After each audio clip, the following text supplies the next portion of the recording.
Homology. अब हमें ये पता है कि ये जो होमोलॉजी है, इसमें ये लफ्ज़ आता है होमो, लेकिन ये जो लॉजी है, इसको हम पहले से पढ़ के आए हैं कि ये लफ्ज़ है लोगस। तो इसकी जो मीनिंग होगी, वो हम 2 हिस्सों में तक़सीम करेंगे। वन इज़ द होमो भी कह सकते हैं, आप इन्हें होमियो भी कह सकते हैं। होमो की मीनिंग होती है ऐसो और ऐसो की मीनिंग होती है सेम। तो ये जो वर्ड हमें मिला होमो या होमियो, इनकी इंग्लिश में मीनिंग क्या होती है ऐसो, ऐसो की मीनिंग होती है एज़ अ सेम। तो बायोलॉजी और इंग्लिश के दोनों लफ्ज़ों में इन सारे लफ्ज़ की सिमिलर मीनिंग होगी। सेम माने ऐसो, ऐसो माने होमियो, होमियो माने होम।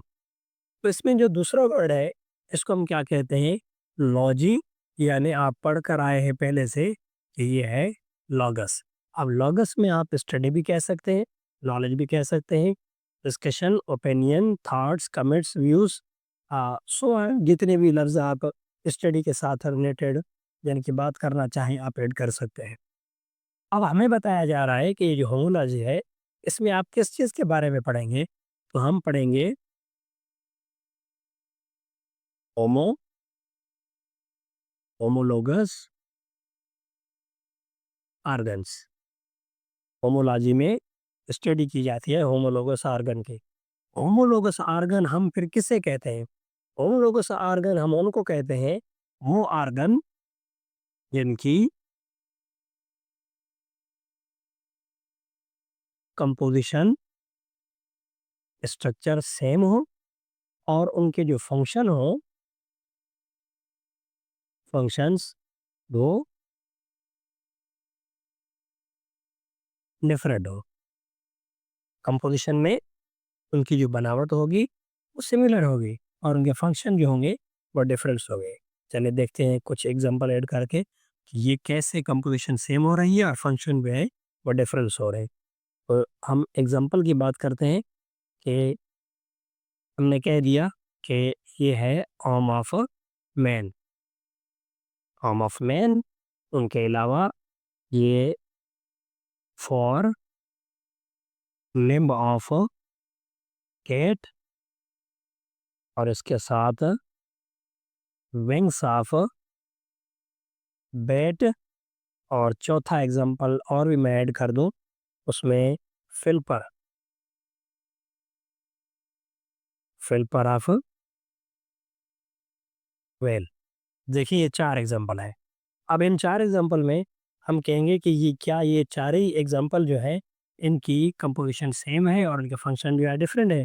हम कहेंगे कि ये इंसान की ये जो आर्म है, ये सारी यहाँ से लेकर यहाँ तक इनकी composition for limb of cat, बिल्ली की जो अगली टाँगें हैं वो, और ये जो बेट है, बेट के जो विंग्स होते हैं उड़ने के लिए, उनका अंदाज़ कंपोज़िशन, और flipper of the whale, whale mammal जब पानी पानी के अंदर तैरते हैं, तो उनके जो फ्लिपर हैं, इन चारों की आर्म, फोरलेम्ब, विंग, फ्लिपर।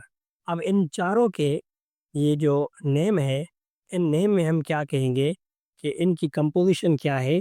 सेम। ये सेम इन कंपोज़िशन है, सेम इन कंपोज़िशन, इनकी बनावट सेम है। अब सेम कैसे है कि हम यहाँ देखते हैं कि ये एक जॉइंट है, जिसे शोल्डर जॉइंट कहते हैं। इसके बाद फिर यहाँ एल्बो जॉइंट है और फिर ये जो हाथ रिस्ट है हमारा, ये इन हाथ के साथ अटैच है। तो ये 3 लोकेशंस हो गई, 5 फिंगर्स भी हो गई। अब हम इनको अगर फोरलेम्ब ऑफ कैट, बिल्ली की अगली टाँगें जो है उनके साथ अगर मैच करेंगे, तो उनमें पहला पार्ट ये होगा, फिर बीच वाला हिस्सा ये भी होगा, और जब इस पार्ट को हम देखेंगे पाँव के हिस्से को, तो उनके ये हमारे 5 फिंगर्स ऐसे खुले हुए हैं, तो उनके 5 फिंगर जो है इस तरीके से बंद हो गए। लेकिन कंपोज़िशन में ये तीनों जॉइंट्स जो है वो भी होंगे और 5 ये जो फिंगर्स लाइक होंगे, ये भी उनके एक हमारी तरह ही होंगे। इसके बाद अगर आप विंग्स ऑफ बैट देखेंगे, तो बैट उड़ने के लिए अपने विंग्स का इस्तेमाल करते हैं, तो उनमें ये जॉइंट भी होगा, ये भी होगा और ये पार्ट भी होगा, और इनके साथ इनकी ये जो उंगलियों की तरह ये पार्ट हैं, ये ऐसे उनके खुले होंगे ताकि इनको ऐसे इस्तेमाल करें उड़ने के लिए। तो इनकी कंपोज़िशन हड्डियों की जो है, वो इंसान और बिल्ली के साथ मिलती-जुलती है। और ये जो फ्लिपर ऑफ व्हेल है, व्हेल जब पानी के अंदर तैरते हैं, तो उनमें भी ये पोज़ीशन इसी तरीके के साथ होगी। फ्लिपर की बॉडी के साथ अटैच होगा यूँ, तो एक पार्ट यहाँ होगा, ये दूसरा जॉइंट, ये तीसरा, और इनके साथ ये जॉइंट होंगे ताकि ये पानी के अंदर पानी को ऐसे खींचेंगे और ये पानी के अंदर तैरने की सलाहियत रखें। अब इन तीनों की हड्डियाँ और कंपोज़िशन जो है वो सेम है, तो हमने कह दिया कि ये ऐसो है, सेम है, कंपोज़िशन जो है वो सेम हो गई। अब अगर फंक्शन देखें, तो इनके फंक्शन जो हैं वो डिफरेंस हैं। हम अपनी आम की मदद से लिखने का काम, पढ़ने का काम, चीज़ें उठाने का काम करते हैं, या इनके अलावा बहुत सारे और जो फंक्शन है वो भी परफ़ॉर्म कर सकते हैं। फोर लिम्ब क्या करती हैं? चलने का काम भी करती हैं। कैट अपने फोर लिम्ब के इस्तेमाल से चलने का काम भी करती हैं। वो अपने फूड को, रोटी को, किसी खाने को अपने पाँव के नीचे देकर, उनको दबाकर, फिर अपने मुँह से नोच कर उनको खाती हैं। उनका फंक्शन अलग है। और अगर हम विंग्स की बात करेंगे बैट में, तो बैट जो है विंग्स का इस्तेमाल क्या करते हैं? उड़ने में इस्तेमाल करते हैं। तो हम उड़ नहीं सकते, फॉर्ले ये कैट भी उड़ नहीं सकती। बैट जो है वो डिफरेंट फंक्शन उड़ने वाला परफ़ॉर्म कर रहे हैं। ये वॉकिंग के लिए और खाने के लिए इस्तेमाल कर रही हैं, और हम चलने के लिए नहीं, हम सिर्फ़ काम करने के लिए अपने हम का इस्तेमाल कर रहे हैं। और स्विपर व्हेल, व्हेल का क्या काम है? वो पानी के अंदर तैरना। अब इसका काम तैरना, इसका उड़ना, इनका चलना, और हमारा जो है वर्किंग करना। तो फंक्शन डिफरेंट हो गए, और कंपोज़िशन में हड्डियाँ और उनके जॉइंट्स जो है वो सेम हो गए। तो ऐसी ब्रांच जिनमें कंपोज़िशन सेम हो और फंक्शन डिफरेंट हो, तो इन डिफरेंट ऑर्गन्स की एक्टिविटी और फंक्शन को हम मिलाकर क्या कहेंगे? ये होमोलोगस ऑर्गन है, और होमोलोगस ऑर्गन को हम स्टडी करते हैं इन द होमोलॉजी। तो ये एक और बात भी याद रखिएगा, जो एडवांस टाइप के स्टूडेंट होते हैं, ज़्यादा सीखते हैं, वो एक बात याद रखें कि ये मैन, ये कैट, ये बैट और ये व्हेल, ये सारे के सारे जो मैंने लिखे हैं, ये सारे के सारे हैं मैमल्स।